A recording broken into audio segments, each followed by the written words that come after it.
জনগণকে বাছাই করতে দেন কারা সরকার গঠন করবে, কারা নিরপেক্ষভাবে এই দেশে ক্ষমতা বা সরকার গঠন করবে। জোর করে কেউ আর ক্ষমতা দখল করতে পারবেন না। তাই নির্বাচন কমিশন অতীতে হাসিনা কাজ করতে দেয় না, তার ফল কি জেলখানা, তার ফল কি মামলা। সংখ্যাগরিষ্ঠতা পাই আমি সরকার গঠন করব, ক্ষমতা নয়।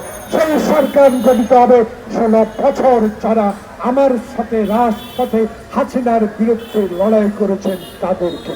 আজকে আপনাদের কাছে তৃণমূল নাগরিক শুধু আন্দোলন করে খবরদারি করবেন চলবে না, চাঁদাবাজি করবেন চলবে না, মানুষের জমি দখল করবেন চলবে না।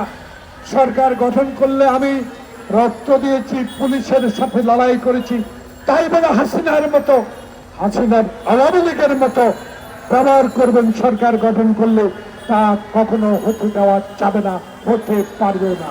তাই নেতা কর্মী, আমার নেতা তারেক রহমানের নির্দেশ মতে আসুন আগামী ফেব্রুয়ারি একটি সুষ্ঠু নির্বাচনের মাধ্যমে জনগণকে বাছাই করতে দেন কারা সরকার গঠন করবে, কারা নিরপেক্ষভাবে এই দেশে ক্ষমতা বা সরকার গঠন করবে তাদের উপরে ছেড়ে দেন। জোর করে কেউ আর ক্ষমতা দখল করতে পারবেন না, তার প্রমাণ গতকালকের 2 জন প্রধান নির্বাচন কমিশনের গ্রেফতার।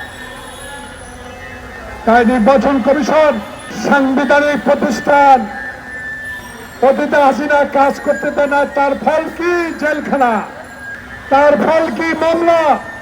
তাই আপনাকে উদ্দেশ্য করে বলতে চাই, এখন হাসিনা নাই, এরশাদ নাই, এখন হারুন বিপ্লবী নাই, এখন বাংলাদেশে আছে ডক্টর প্রফেসর মোহাম্মদ ইউনূসের মতো একজন সজ্জন ব্যক্তি, যে ব্যক্তিদের অধীনে একটি নিরপেক্ষ নির্বাচন অনুষ্ঠিত হয়ে দেশে বিপ্লবের সাথে যে দল সহযোগিতা করে বিপ্লবকে সফল করেছে সেই দলে এবং সেই সংগ্রামী দলগুলো নিয়ে আগামীতে একটি সুষ্ঠু নির্বাচন হবে।